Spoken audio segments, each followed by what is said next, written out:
Hey folks, how's it going? My name is Cameron Reynolds and I got a little project for you today. So it is the end of April, almost May 2020, and there's a lot going on in the world right now, mainly the coronavirus COVID-19 pandemic. And from what I've seen, it has a lot of people thinking about food storage and organization of that food storage, just kind of getting a little prepper attitude, because grocery stores closed, grocery stores run out of food. Who knows? You want some food on hand. And the project that I'm working on is taking existing metal shelving like this that pretty much everyone seems to have. These things are so ubiquitous. You can find them at any hardware store, lots of yard sales. They're pretty much everywhere. What I'm planning on doing is maintaining the regular flat shelves, but adding in angled canned food rotation shelves. So, typical can of food, you would drop it in the back, it's sloped so it would roll down to the front, take it out. So it's basically a first in, first out type of deal. Makes it real easy to organize your food, make it so you're eating the food as it goes bad or expires. You're not having to move things around on the shelf to find what date is best and what's the farthest out, all that. The reason I'm making this video is because nothing online suited my needs, and what my needs was space. I didn't have space for another shelf in the basement here. We've got shelves with all kinds of stuff on them, not just food, decorations, all that kind of stuff. Maneuverability. So if I were to move stuff around in here, I want to be able to move the shelf very easy. A lot of plans I saw, things are attached to the framing of the house with screws and bolts and different things. That didn't work for me. And the last thing is I wanted adjustability. I want to be able to, we all know that not every can of food is that size. So I want to be able to adjust to different size cans of food. And yeah, basically just different size cans of food. So before we get started on measurements and plans, you need to understand that these shelving units are not all created equal. The one that I have is fairly robust. Here I've got another one right here. Yeah, this brown one. It's probably not as robust, so I don't know if that would be a candidate for what I'm doing here, or I just might do less shelves. So with you might have to do the same thing. You might have to use different materials. You might have to not make as many shelves, not do exactly what I'm doing, but take into consideration your shelves, your needs, what you want, and safety and all that stuff. You don't want this thing to be too top heavy, tip over on you. I don't know, just be safe. And I trust that you can do that and make up your own mind on this stuff. We're going to take some measurements, but there's some vocabulary that you need to know. It was a way that I could organize what I'm trying to say so it came across clearly. So if this shelf were tipped down, seeing how it is, were tipped down and you were looking down it, that makes sense. Just tip towards the camera. You're left with these L brackets right there. And that's what these are. So tip towards you, you've got your inner length, and hopefully you can see this all right. Your inner length, your inside length, your inner width, and your inside width. So what we're going to do, your first measurement is going to be for your shelf top. And that's going to be your inner length by your inside width. So your inner length is going to be from this edge here to this edge here. So mine is 46 inches by your inner width, or your inside width. So inside of the L bracket, not on either of the edges, but inside. Inside width is 18 1/4. And I'll have to make some space for something in the future, so I'm going to drop that down to 18 1/8. The next measurement, or the next thing you're going to need to know the measurements of, is your can stop. So what the cans roll down against and stop. That's going to be your can stop. That's going to be your inside width. So that measurement we just took for our shelf top by however high you want it. So that inside width was 18 1/8. It was 18 1/4, but again, I need to drop it down to make room for stuff in the future. 18 1/8 by your typical can is about 3 inches in diameter. So I'm just going to make it 1.5 inches. So basically it's the radius of the can by 1.5 inches. The next measurement is going to be your support. That's what your shelf will sit on. And that is going to be the inside length. So not up against these edges, but inside those brackets. Inside length, 48 inches. And the last measurement you'll need to know is your hole, the inside edge to the center of the hole. I can bring the camera up. Sorry if I make you motion sick. So it's basically going to be that inside edge in there to the center of the hole, which in my case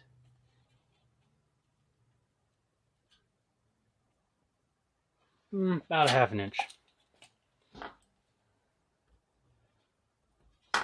1/2 inch. Again, sorry if I make you motion sick. So those are the dimensions that you need. Again, your shelf may be different, so don't pay attention to my numbers. So the materials that you're going to need are what I used. For your shelf top and can stop, I just used OSB, plywood, sheet wood, whatever you want to call it. I'm using 1/2 inch. I think officially at the hardware store it was 15-30 seconds. So that's the size I'm using. For the supports that will hold your shelf top on, I'm using 1x2s. I bought a few 8-footers and cut them down to the size I need. To hold those in, your supports, I'm using 1/4 inch by, I think these are 1.5 inch bolts. 1/4 inch bolts by 1.5 inch long. The corresponding nut and 2 washers. 1/4 inch hole by, I think these are 1 inch in diameter. Your can separators, I am using, it's called, move the camera up here in the light. Sorry for the movement again. This is, I can't remember the name of it. Drywall corner beading. beading, I believe. Beading. It's used intentionally for like the corners on your drywall that come together. So this is the corner. So that will be used as the can separator. So as the cans roll down, they'll be separated by either this kind of taller edge or this lower edge. And I chose this stuff. A lot of the plans online, they either use excess plywood, little sort of runner type things. I don't know, you can use whatever you want. These are fairly inexpensive and they are very thin, which gives me the maximum amount of space possible for cans. if I was using, you know, like 1/4 inch strips of excess plywood, that 1/4 inch, 1/4 inch, 1/4 inch, and 1/4 inch, I've now lost an inch of space that could be used for smaller tuna cans, who knows, anything like that. This just gives me the maximum amount of space for all the cans. So if you don't have the tools or anything accessible to you to cut wood, because mine started out as an 8x4 foot sheet of plywood. The 1x2s are 8 foot. I think they sell 4 foot at the hardware store. The drywall beading, corner beading, comes in 8 foot sections. If you don't have the means to cut any of this yourself, sometimes they sell pre-cut versions at hardware stores, or most hardware stores like Lowe's and Home Depot will have a place in the back of the lumber where you can get your wood cut.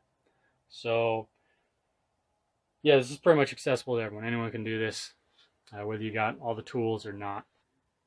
Alright, I kind of rearranged the camera a little bit so you can see exactly what's going on and you're not looking at the back of my head while I'm putting this on. So you're going to start with your 1x2s or whatever your supports are, and the 1/2 inch that I measured in from the holes, that 1/2 inch was accounted for from the edge of the cut supports.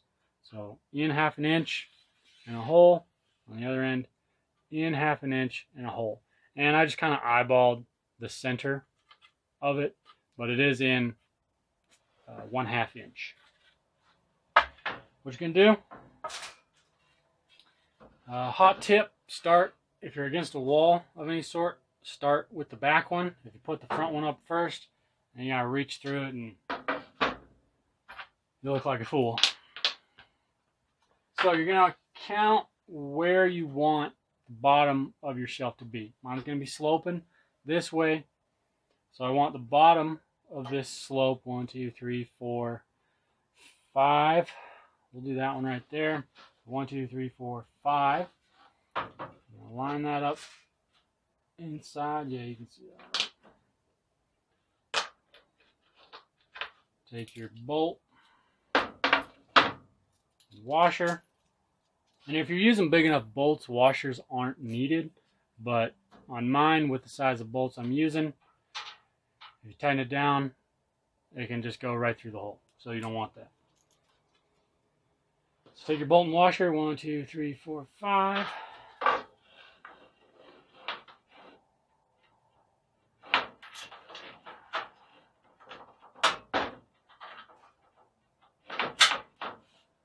Stick it through there.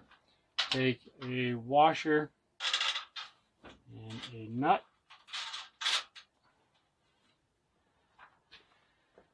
And on the other end, the top of the slope, so my bottom is at 5 here. Anything from 1 to 2 difference is just fine. You don't need to be like crazy 45-degree angle. So I was at 5 at the bottom here. I'm gonna go 7 up here. 1, 2, 3, 4, 5, 6, 7.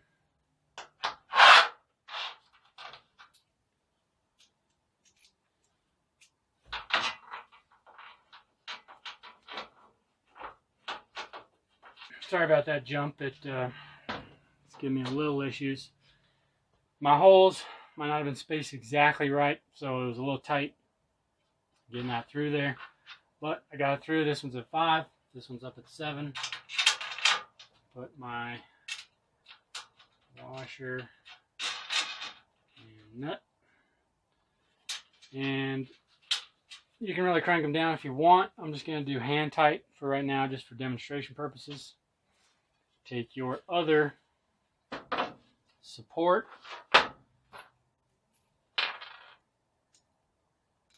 and you're going to do the same thing. 1, 2, 3, 4, 5.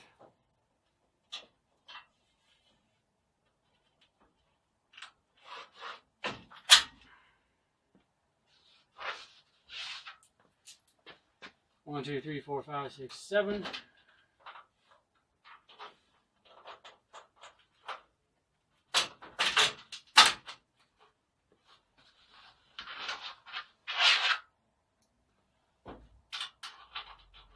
Put on your washer and your nut.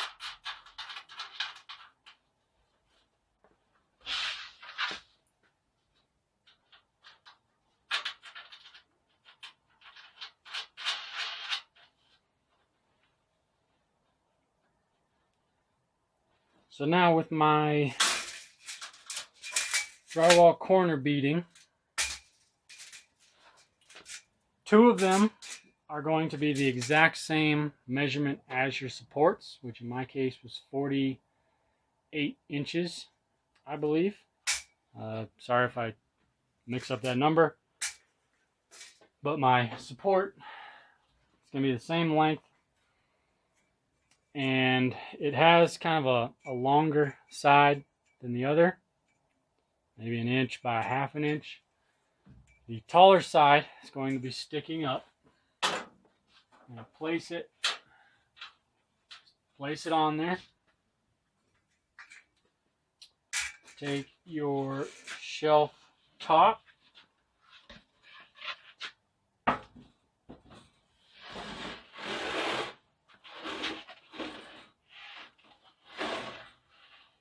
slide it up over there, set it on it.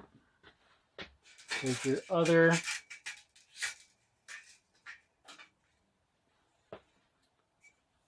drywall beading. Sometimes you have to hold your mouth just right to do this. Basically, you're just going to lift up, maintain some pressure that way with the wood so it doesn't come off of that shelf. Get this inside your hand.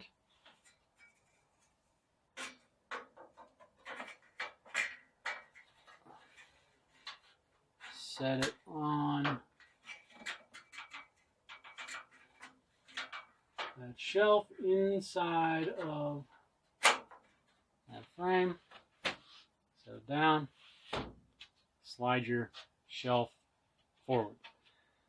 So your width can fit inside. Your length stops. Or excuse me, your length can fit inside. Your width is inside there. And that 1/8 inch that I was talking about at the beginning, that leaves room for the drywall beading. So let me grab a piece of excess plywood I had. I cut these at the same width, that 18 1/8. I don't want to be throwing all kinds of crazy numbers out there. 18 1/8 was the length. The width, I did about 1/2 can, which was 1.5 inches. So as you can see, that sits there. I'll grab a can. Sorry, I keep ducking in and out of camera. But 2-hole difference. Here's the slope you're going to have. Right. And our can stop works good. So now let me grab a couple other pieces of drywall beading and some more cans so I can show you how this works. And we'll get this one organized. Alright, I got a couple different size of cans down here. I want to kind of show you the versatility of how this thing works. So your can will actually act as your guide on where to put the can separators. So the dimensions of my shelf here, the original, you can fit about 4 cans across. Got some drywall beading here. This is cut to the length of, a tad shorter than the length of my shelf, which my shelf top was 46 inches. I cut these at 45 inches.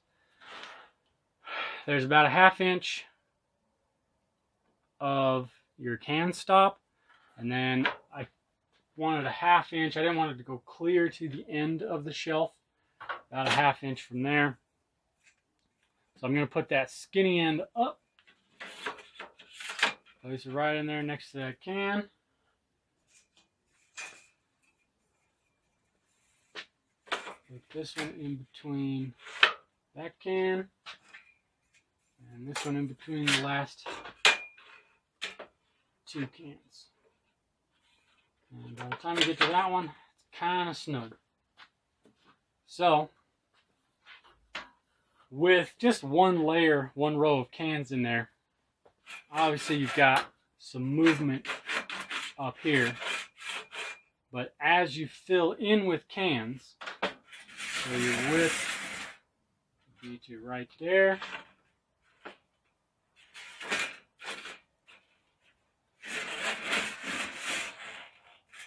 Kind of get them about can width. And these stick up enough past the edge to where, I mean, yeah, if you really wanted to bend that and pull a can out and bend that, you could, but they're just guides. They're not meant to hold weight. So, we're going to have to move all this too. But you go in here, put a can in there in the back, roll down, go to the next one. And they're kind of moving around right now, but like I said, as you put cans in there and they fill up,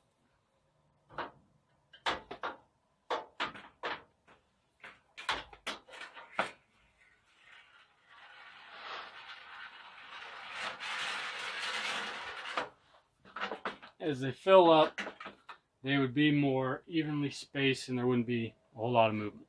The goal is, I feel like everyone should have the goal to have full rows, and that way when you take a can, or 2 or 3, whatever, for dinner or snacks, you'll see that you're 3 cans down over here. Ideally, you want to be able to get behind it, but like I said, we'll have to organize some stuff, get behind it so you can see how many cans are gone, and then you've got an idea when you go to the store, oh, we need 3 cans of chili. We're down 3 cans. Let's buy 3 more. So with this system, since these aren't tacked down, it allows for versatility of different sized cans. So, for example, but just to show you, I'm going to move these over a couple, get some weight on there. So as you take a can, right, they'll move down. Just stick your finger in there. And even if this whole thing was full, this isn't a lot of weight. It's never going to be a whole lot of weight. So you can stick your finger in there, grab a can, pull it out. So to demonstrate versatility of cans, this is kind of your typical can. Just a can of mandarin oranges. This is a vegetable juice. Obviously, it's a far bigger can. So since you don't have any screws or anything to take out, you can just take your cans out of there. Take your shelf out. This will probably fit. Get that to the edge. To the edge. To the edge. And you might be able to throw this one back over there.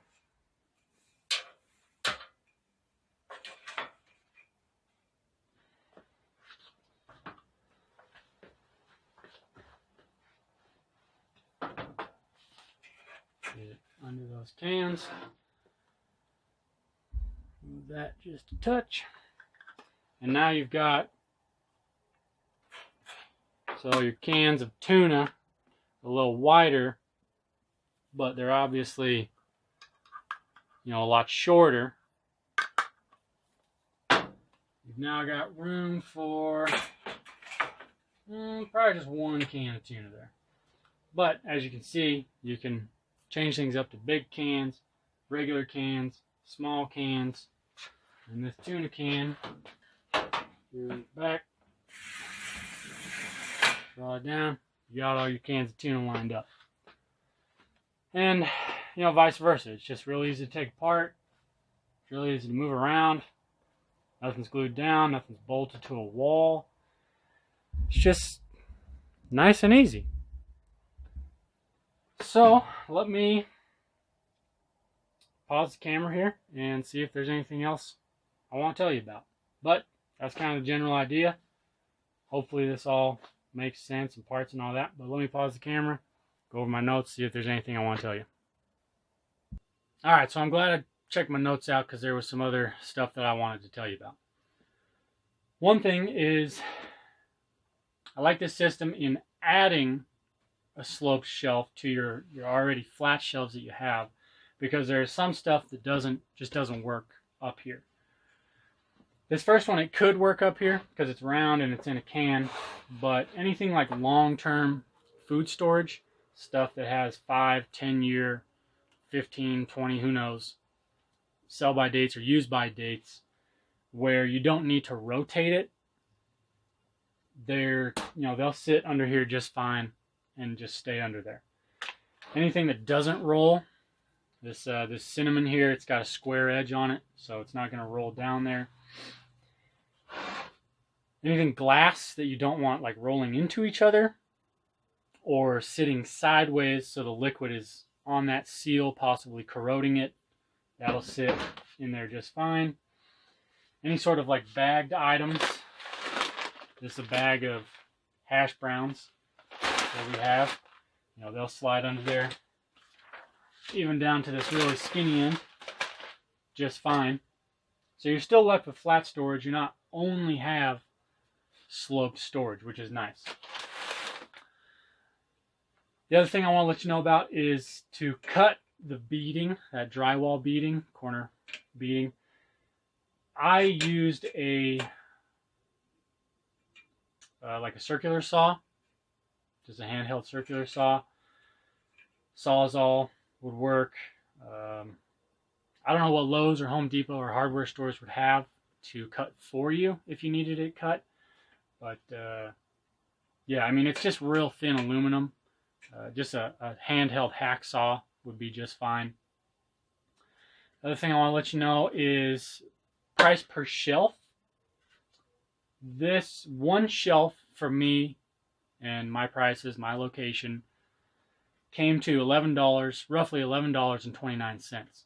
So if I do all 5 shelves, if I do all 5, according to my calculations, that should be $56.45 for all 5 shelves, which isn't bad. I mean, you're going to be hard pressed to find a shelving unit that can do this many things that's this versatile for $56.45. Granted, you already had the flat shelf, hopefully, or you found one at a yard sale, who knows. But yeah, that's about it.